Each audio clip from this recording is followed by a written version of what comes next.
Today, it's Edwin's Monday evening property rant.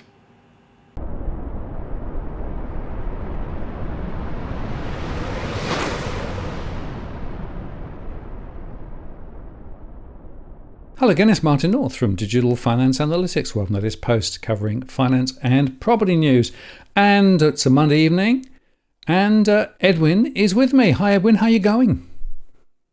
Show me the money, Martin. Show me the numbers and I will show you the money. There's a lot of BS going around at the moment, isn't it, about what's going on with the markets, I have to say. Everybody's saying, oh, it's amazing. Number of listings going through the roof, a lot of sales, a lot of forced sales. ABC did a thing the other evening. I wonder what they're really looking at, because it's not showing in the data, really, is it? Look, it is a Martin. This is the thing. Look, I'm no mathematician, right? I put it out there. I put it out on Twitter. I'm no mathematician or an economist or a professor of economics. I don't get the big bucks. I really don't get the big bucks in that from that side of the fence. But the numbers just don't seem to add up as far as I'm concerned. Dusty asked all the scholars out there in X. It's no longer Twitter, but in X world, asked all the who's paying for the articles. That's what I'm saying, Martin. Show me the numbers, and I'll show you the money. Or show me the money, and I'll show you the numbers. I'll give you any numbers. Yeah, very good. Well, it is pretty amazing what's going on, and the CoreLogic graph that came out shows a little uptick, but of course it's an uptick from such a low level, right? And then they were hypothesizing around why it was that people were selling, or maybe they were suggesting that some property investors were actually selling. And then they went on to say that, it may well be that some of those property investors have decided to capitalize on their recent gains, quoting rises in Brisbane prices. But it seems to be quite a tenuous set of arguments, really. I'm not totally sure that we're getting the full story. Well, and this is what you and I say. We've got to really split this whole thing up into what market, what area, what part of, is it a Sydney market? Is it what part of Sydney? What suburb? What part of the suburb? What street in the suburb? And what house on the street? Which side of the street does the property sit on? Does it sit on the on the side of Parramatta Council, or does it sit on the side of Ryde Council? Because one can be a real bitch when you want to get things done. I mean, this is the whole thing. But when you're just throwing percentages out there, as I keep on saying, percentages, as far as I'm concerned, don't really represent what's happening on the ground. Look, percentages are useful, I guess, but if you got two kids, right, and one likes to eat Cocoa Pops in the morning, the other one likes to eat Weet-Bix, you could really say that 50% of the children in Australia like to eat Cocoa Pops, and the other 50% like to eat Weet-Bix, right? Because it's a percentage. But you show me the pool, show me the data, show me the numbers, show me the where it actually is, and then we can start talking about what's happening in that particular market. That's why I try to stick as much as I can with our numbers, with our stories, as what's happening in Sydney, what parts of Sydney, in order for people to understand. We do gravitate a little bit towards Melbourne because you've got your contacts in Melbourne, and I've got other contacts in Melbourne, but not to the extent that what I used to have down in Melbourne when I was doing business in Melbourne, or in Queensland for that matter. We could take certain things. But when you start throwing stuff out there, and you've got professors of economics and renowned professors of economics, and reporters quoting those professors, I go back to what we started the podcast with, or the show with, Martin. That is, show me the money. Show me the money. Who's paying for these articles? And then this is just my thoughts, my theories. I'm just alleging this. I'm not saying it's true, but I started reading more REA articles after that over the weekend, and there was a lot of stuff there was a lot of stuff to do with Ray White. So I don't know. I don't know whether whether they're throwing the big bucks at these economists, at the REA economists and so forth. But maybe you could reach out to your old sweetheart that used to work there at REA, Martin. Nerida. She may be able to clarify things. Well, yeah, I think she chose not to come back on the show, having broken, unfortunately, a story that she probably didn't want to break on DFA initially. But it is an interesting time. But as you say, Louis Christopher has some very, relatively reliable data on trend. And if you look at Louis' numbers, you get a bit of a different story, don't you?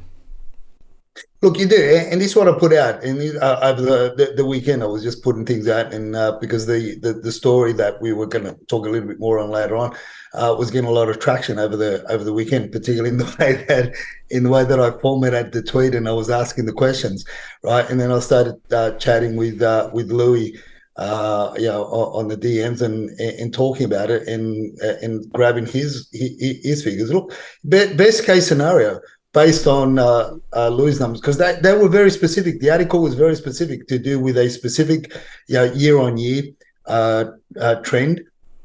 So it wasn't, they weren't convoluting dates or months. They were pretty much, on the same week last year. And looking at Louis' numbers, apart from the ones that we share on the show. And even Louis' numbers only, if anything, they only reflected at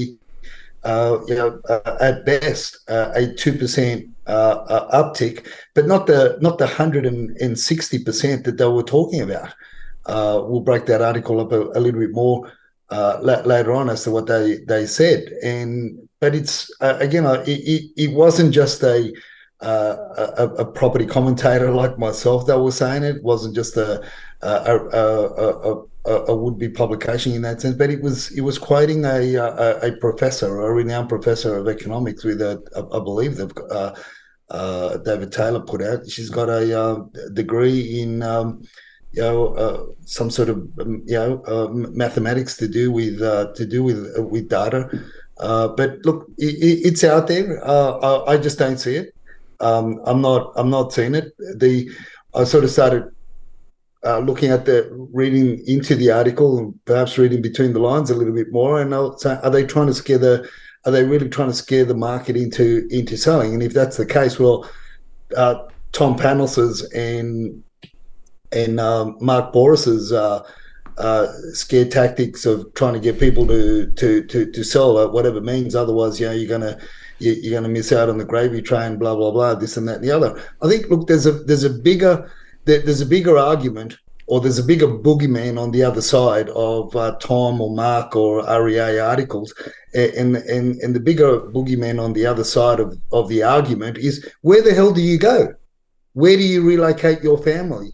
Because a lot of the families, a lot of the people, a lot of the retirees want to stay in the area that they've spent 20, 30, 40, 50 years in, and there's nothing for them. David Taylor from the ABC, under his personal post, he saw a quick tweet that he put out, I think it was yesterday or early this morning.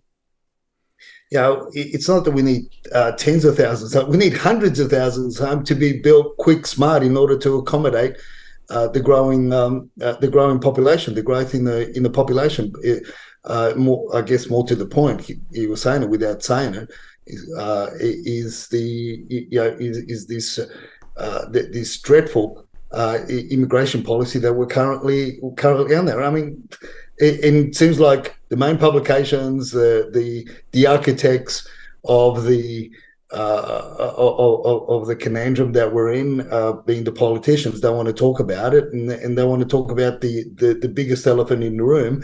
It's a dinosaur in the room. It's no longer an elephant, but it's a dinosaur, and that is the immigration policy. And we're bringing more people in. We're not building.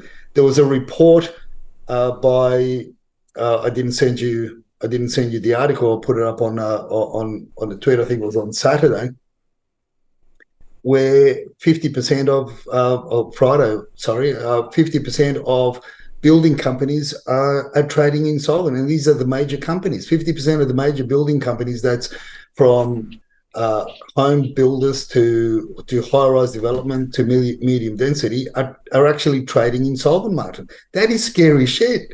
That if you're a tradesperson, you'd be worried, because a lot of the tradespeople are these unfortunate bastards that are, the tradies out there that are in contractors. They are working not on 30-day accounts, not even on 60-day accounts. The majority of them are working on 120. And now, if they want a contract with some building companies, they're being asked to wait 150 days for their invoice to be paid. I mean, we're just walking into a major catastrophe. And then we got the fiasco down in Melbourne of Chairman Dan and the gang, basically putting a stop to any new construction post 2024, not being plugged to gas. Look, think what you may about gas or not, but that's going to put an upward tick on the cost of building and construction. And then they obviously haven't thought about the ethnic communities that would gravitate towards homes with natural gas connections and gas cooking and the like. So it's going to be a wait and see as to see what happens down there, obviously, with that policy. But if anything, the policies that have been brought out are being more disruptive and destructive than constructive, and having and giving the people a horizon or a sunrise to look forward to. Absolutely. Well, it's just very concerning what's going on, and of course, with the high migration putting demand on. Interest rates continue to rise, of course, and more people coming off the mortgage cliff, so a lot of uncertainty there. But of course, the real estate sector are pumping the stories to try and get more people to transact. And as we keep coming back to this fundamental principle, real estate agents need transactions. Without transactions, they have nowhere to go. And so that's the bottom line.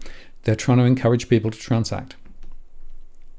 Look, and again, we're back. We are back to 2019. Remember in 2019 and even before 2019, I was sharing about the fact that there were real estate agents in the eastern suburbs and in the lower North Shore, North Shore. And I mean, there's other in other areas, but just so that our followers can understand what was really happening to the real estate industry, it was on its knees and it was buckling because there were very, very low transactions, and there were real estate agents picking up listings and doing them. Taking on the listings just with what we call the VPA, the vendor paid advertising, in order to have a signboard posted in the local area, so that they will be seen as having a listing. Because without a signboard, you lose territory to your competitors. So they were picking up listings.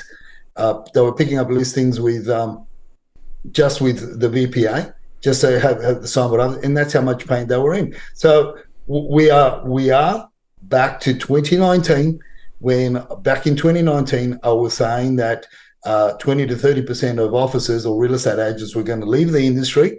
But again, in many other industries, the same thing happened. But for the pandemic is what saved them and what gave them a stay alive. A fresh breath of life until now, and we are back to where we were. It's deja vu, 2019, but I don't think there's a lifeline out there, and there's a lot of people that are leaving the industry. A lot of mates, a lot of old contacts I had are no longer operating. They're either or just working casual, part-time, or doing something else, or doing both, being a real estate agent as well as being an Uber driver. And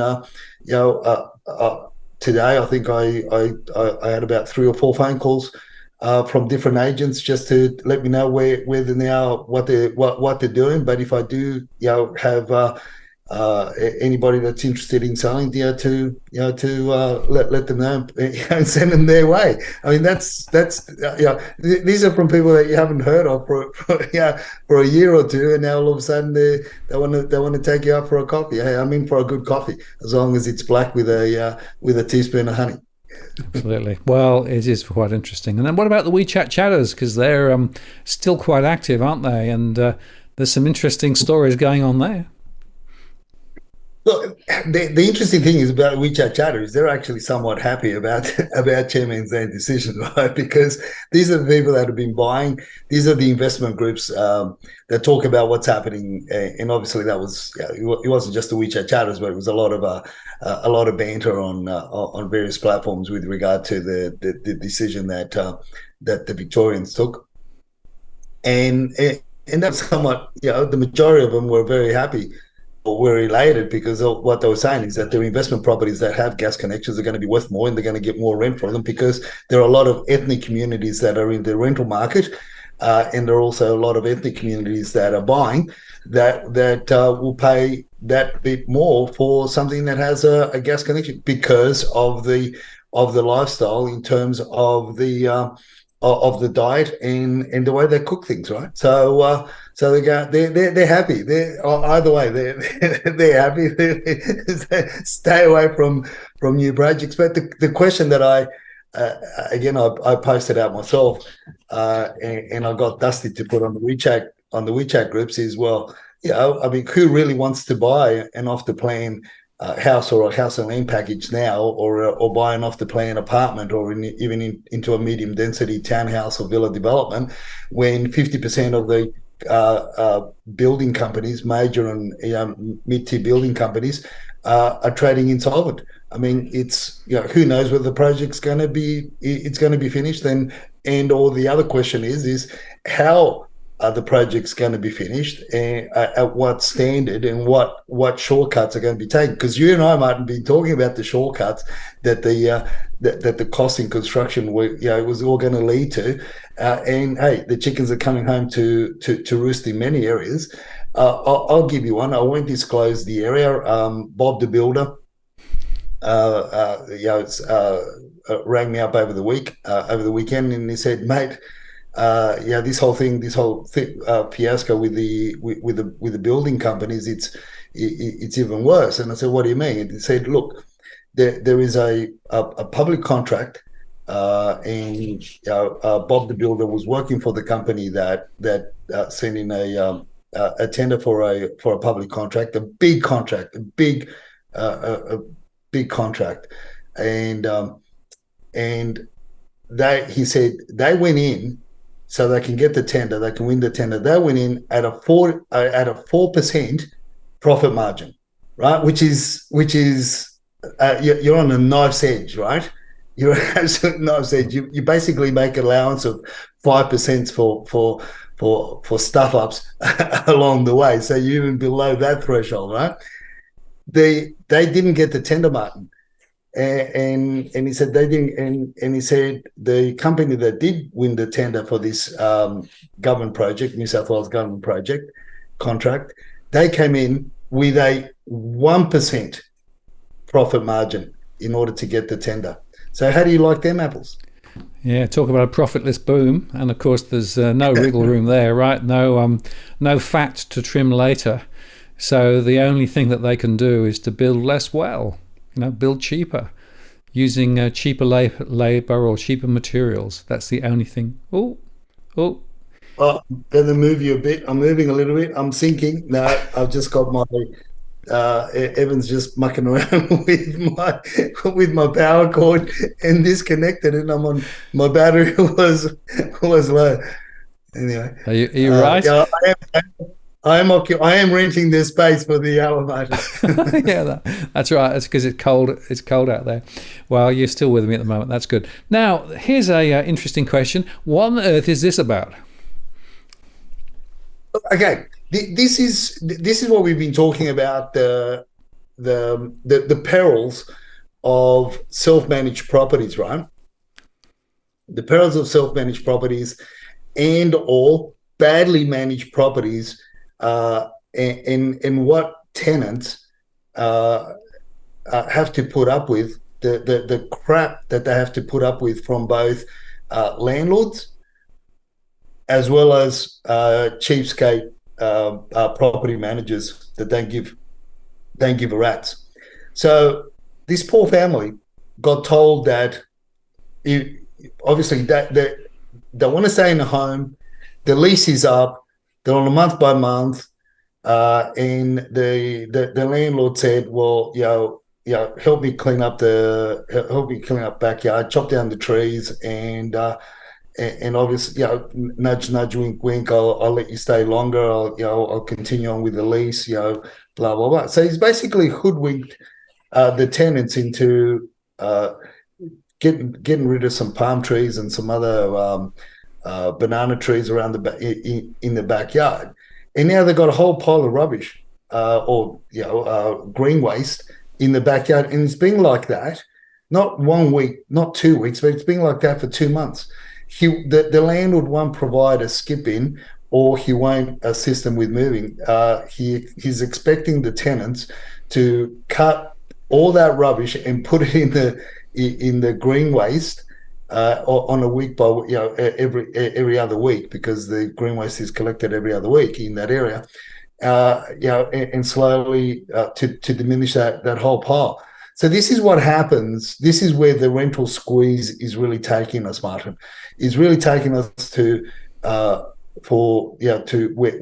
we're going to end up with a lot of badly managed properties, if they are managed by cheapskate property managers, and if they're self-managed, this is what what tenants are having to put up with, because they've got no choice. In a lot of cases, they've got no choice. I mean, there was another article in one of the publications that I didn't send you, where this poor bastard in the northwest region of Sydney was pretty much living next to a polluted waterway that he can't drink the water because the sewer lines going into that tributary are busted, and the sewer lines are basically discharging the waste from other homes around, and he's copping it all. But he can't drink the water, but he has to take a shower nonetheless. He has to wash himself, right? But he's literally washing himself in human feces.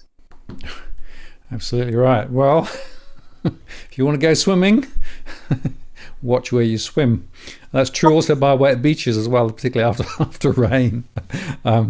We've had massive issues here in the UK with lots of rain, and lots of water companies throwing sewage directly into the beaches around our coastline here, and everyone's up in arms about that. But the real point that you're getting to here, Edwin, is really interesting. The idea of self-managing an investment property. Right, self-managing an investment property.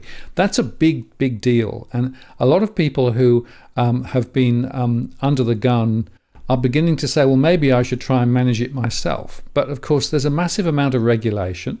There's a massive amount of stuff you have to do, and it's nowhere near as simple as you may think. And of course, many property investors wouldn't have the right insurances and things to be able to do self-management. So it's a slippery slope, isn't it? Look, it is, and there's a video that I've sent you as well to for the viewers to have a look at, and this is in a home in the Blacktown LGA that I went to inspect, and I happened to have a chat with the tenant, and this is again. I don't think I asked him how long it's been that sewer line's been busted on the actual video that I sent you.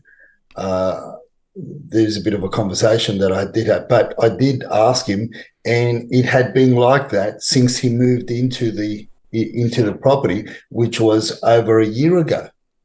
I mean, this is a sewer line. This is the old, so they've renovated a bathroom, and whoever's renovated the bathroom is basically connected to the old clay pipes there in the back of the house. Well, one of the bathrooms is in the back of the house, and discharging all the sewer going down into the, but they busted the clay pipe up the top, and all the gunk all that water waste that's coming out. I mean, it's putrid. It stinks. But the tenants are fearful of. They've talked to the WeChat property manager, cheap WeChat property manager. They've talked to her. They've tried to get the landlord to fix it and won't fix it. But look, it's going to come to a point where one or the whole member of the family or the entire family are going to end up getting very, very sick because they are literally living on on the sewer, and it stinks when you're walking down the side of the house. It really stinks, and when our viewers see the video, they'll get an idea of how bad that is based on the. And it hadn't rained, by the way. That's not rainwater there. That is all the stuff coming out of from the laundry, from the bathrooms, from the sewer lines up at the top end of the house. Yeah, it's very, very, very concerning. And of course, as you say, not just a bit of a stink, but it can create a whole amount of issues with terms of health and things like that. Not good, but I think we're going to see a lot more of this because more investors are just don't have the money to do the repairs, and if they decide to self-manage, it's going to get worse. And I keep making the point, Edwin, it amazes me how when you see an investment property coming on the market, how often there are major things that need to be done to the property before it really is, up to an acceptable standard. So many investment properties are below standard at the moment.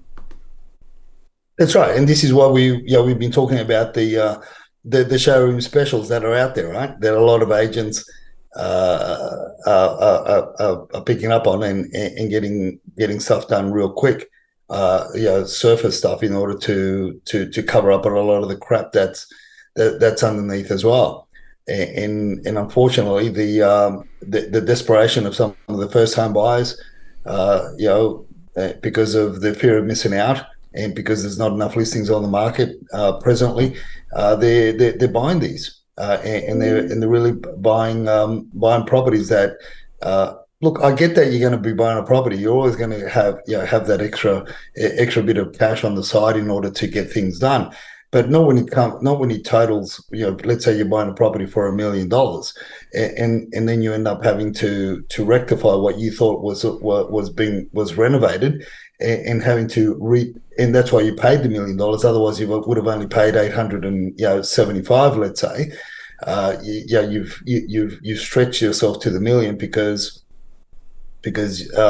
you liked the property, and you got overwhelmed by the flashy bench tops, and you paid $1 million to outbid everybody else, only to then have it to redo all that you paid the extra for, and it's going to cost you even more because it's going to be a lot more painful because now you're living in it, and you have to do the renovations, and then undertake the renovations whilst you're living in it. And I don't recommend that to anybody.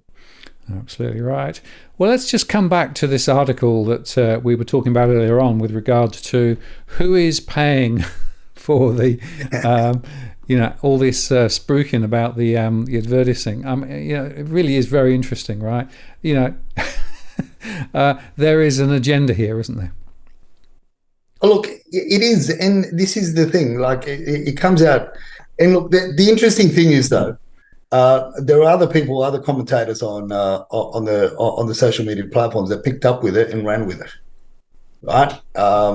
Again, I asked, what's their agenda as well? To some of our clients that did reach out and said, hey, what do you think of this article? I said, well, look at the numbers. Look at the numbers in your local area that we're looking at, and you tell me. You be the judge, because they're not. It's. I just don't see it. That we're very specific about Sydney. Sydney records massive spiking home auction numbers. Really. Sydney's recording a massive spike in auctions across the city, potentially showing first signs of distressed sales.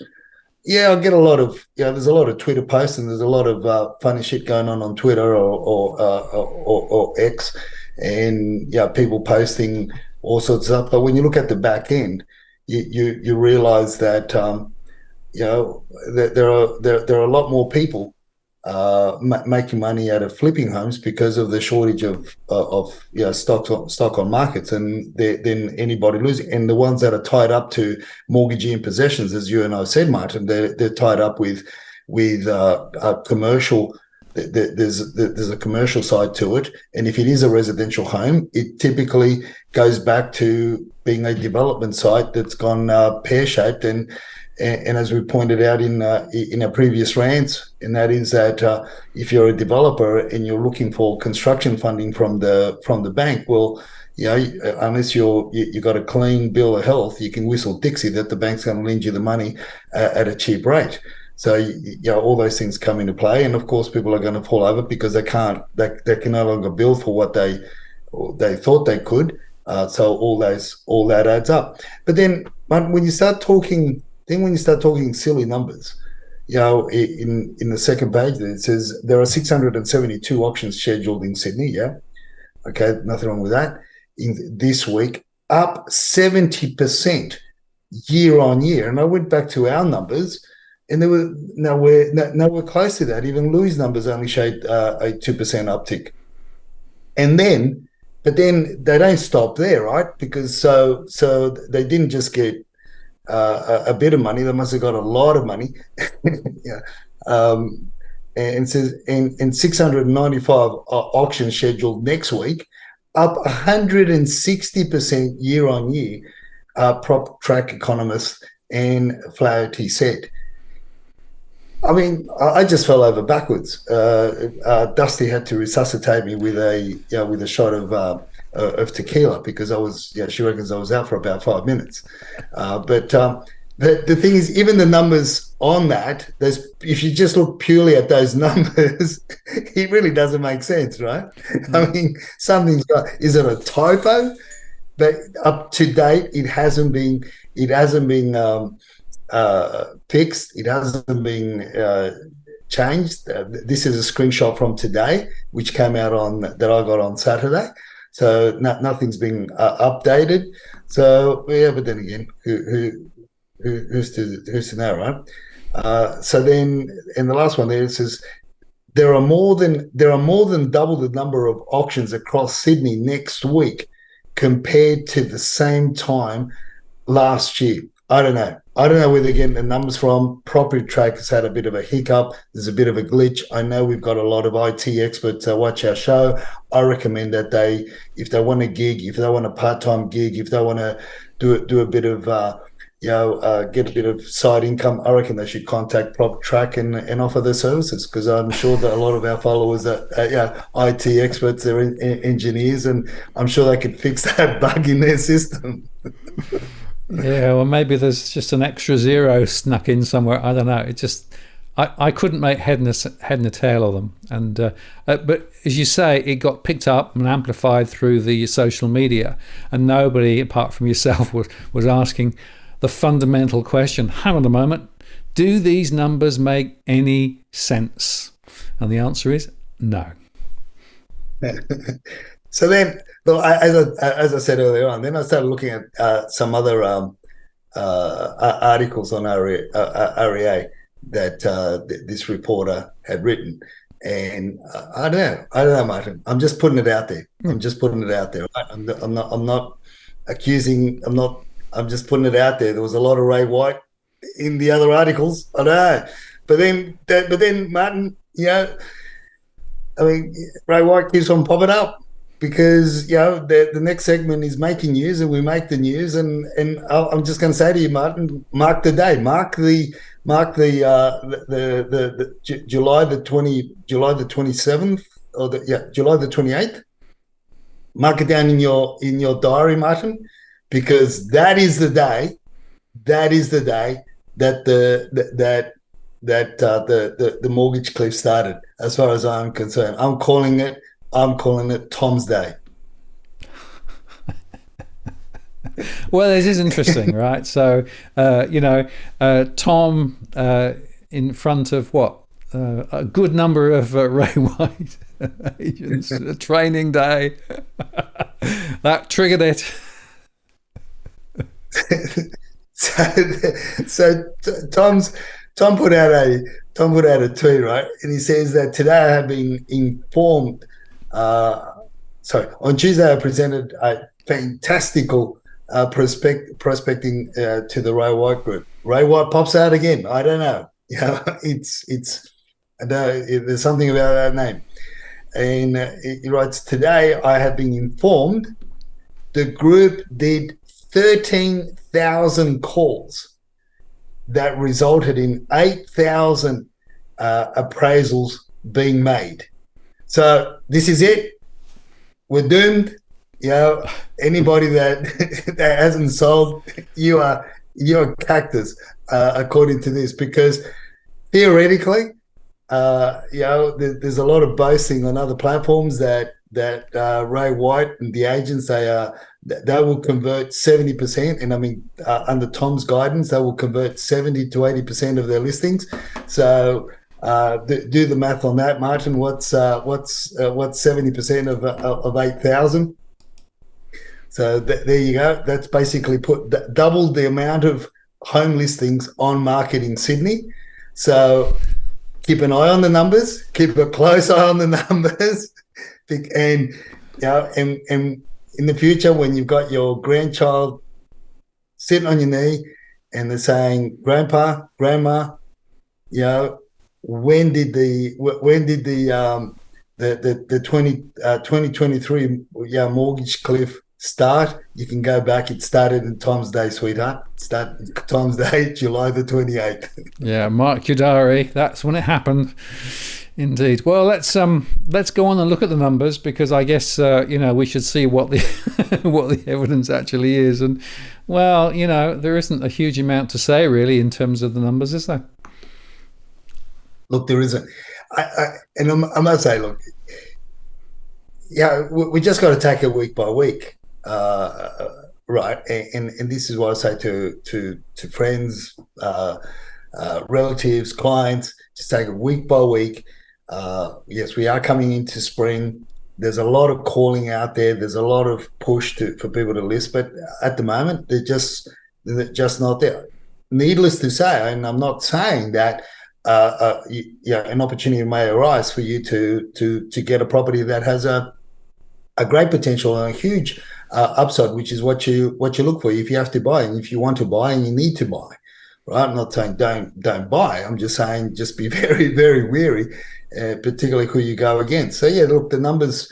There is a bit of an uptick from last week's numbers of 15,153. Now we've got 15,401 based on our Monday charts, Monday figures. But when you compare those numbers to 2022, we're way behind. We're way behind, and again, there's a lot more. As I said before, there's a lot more demand, and there's less supply than last year, and a lot more demand than last year, and we got more people arriving. So, fingers crossed that we do get a big uptick in numbers. But until people can decide where are they going to go. Where are they going to move to? It's a decision that's going to. I don't think it's going to materialize. The mortgage cliff, the whatever you want to call it. It's not gonna unravel very quickly if we get to see one whilst there's no choice. Absolutely. And just around the score again, August 2022, you can see there the numbers were a lot different. So, 170% higher than last year? Don't think so. Let's go on to Melbourne. So here, 22599 on the 31st of July, compared with 24th. On the 24th, it was 22406. So, little bit of an uptick, but again, not huge.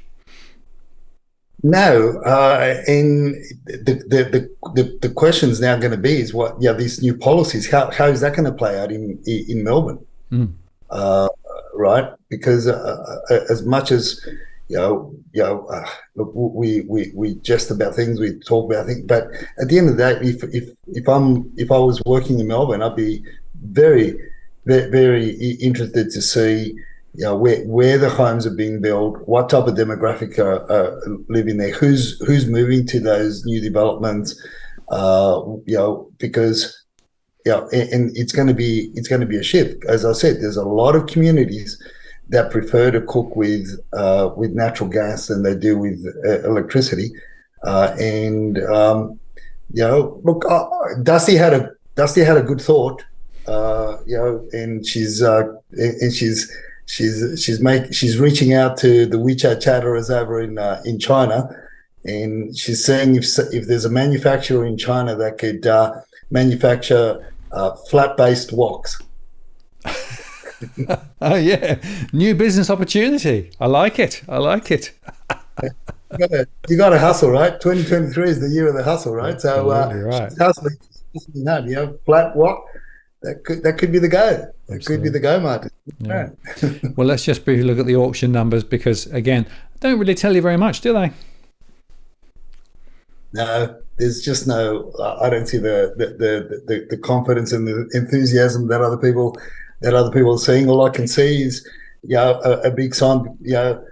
Be cautious when you step into that arena. Be very, very cautious when you step into that arena because you could be paying 10, 15, 20% above the odds, and you could and not only that, but it could be costing you another 10, 15% when you start doing the rectification work that because you rushed into a purchase, you didn't do, and you didn't do your due diligence, and you got caught out with a bigger lemon just because the reports that the agent gave you told you that everything was hunky-dory. That's what that tells me.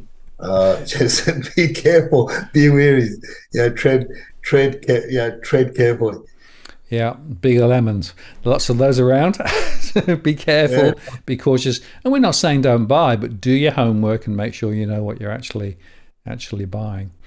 And then on the rental side, well, interestingly, on the 24th, and this is Sydney rentals, 11,783. And if you look then at the following week, 11,344. So a bit of a drop in terms of the rental properties that are around at the moment, which I guess is no real surprise given the pressure on the markets. But, the numbers aren't massively different. No, on the 31st, it's actually 11,347.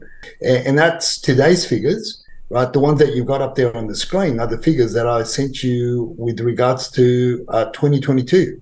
It's interesting for our viewers to see the fact that, there's only what, three property different from same day last year to in today. It's and yet there are a lot more people. So this is the stress that we're obviously we're not out of the danger zone with the rental market, right? There's a lot of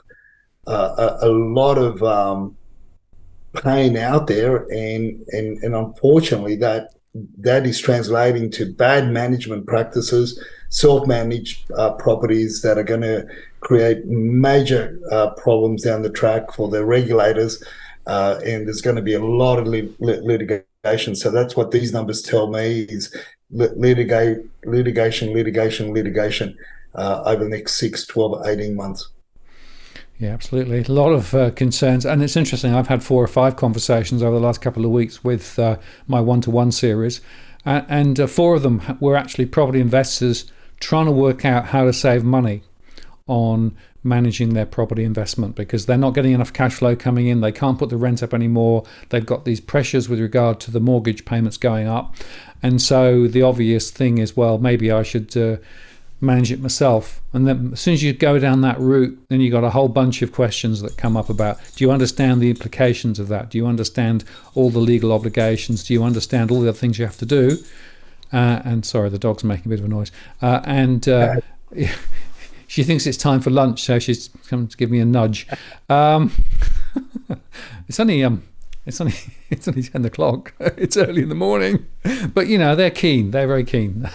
Anyway, the point there is property investors looking to try and cut corners where they can, and unfortunately, of course, that's going to put a lot of pressure on them as well as on renters. Look, I tell you, next time you talk to those one-to-ones that you do, and you're talking to investors, Martin, you can give them this tip. How to save money? It's not necessarily by getting rid of your property manager or by self-managing. You can save a hell of a lot of money if you do preventative maintenance to your property, right?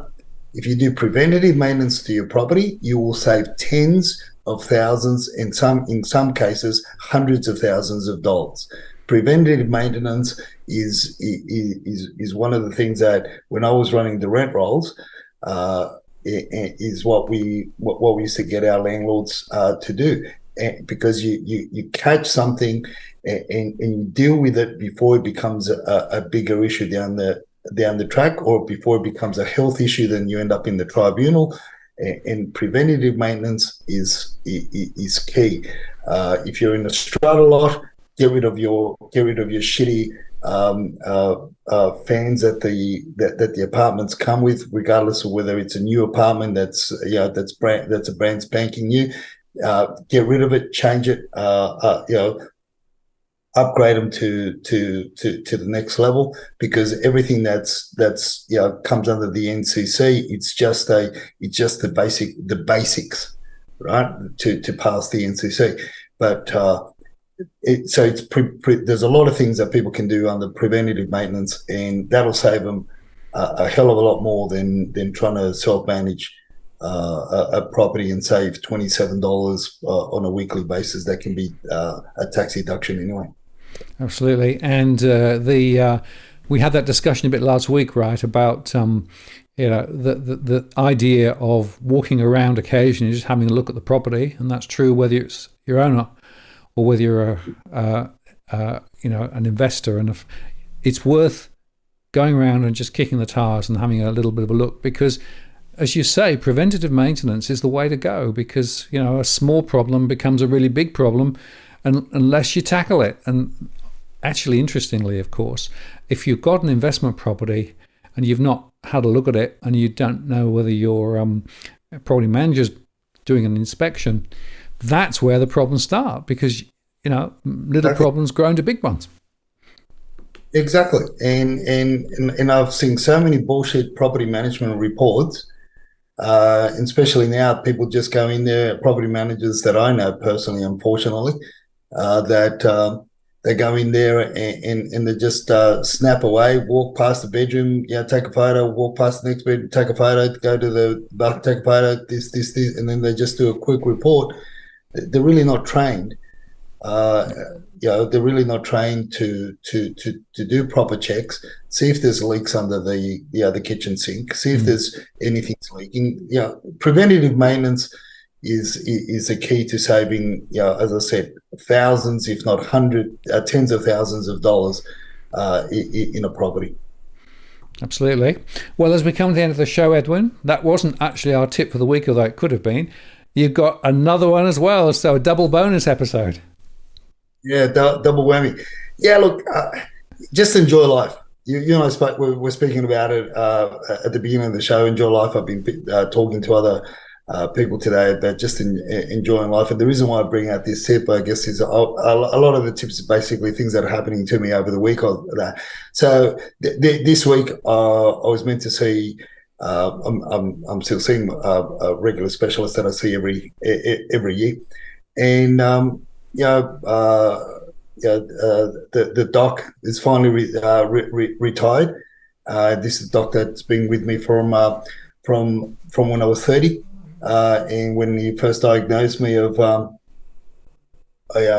being terminally ill back then. So and I asked the doc, look, doc, there's two, myself and another fellow that he was treating had this condition at that time. I don't know how many people have got the condition now, but at that time, said there's only Mr. Almeida, there's only you and one other fellow. And I said, look, there's only two questions that I need to ask you, right?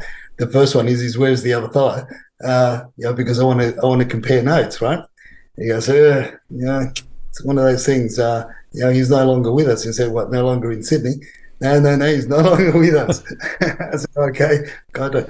And then I said, well, what about, and he goes, and what's the second question you want to ask me? And I said, well, doc, what do we need to do in order to stay alive? And he just said, fight and enjoy life. Yeah. And he helped me a lot, helped me to fight, helped me to enjoy. I mean, there was a lot of changes that had to happen in my life, my diet, physically, and so forth. And I'm still here when at that time I had 6 weeks or 6 months. So yeah, look, enjoy life. Life's too short not to enjoy it. And I've been sharing that with the lovely mother and son over in the north in the north part of Sydney today as well. Just keep on enjoying life and just seeing mum, as I call her, just smiling away.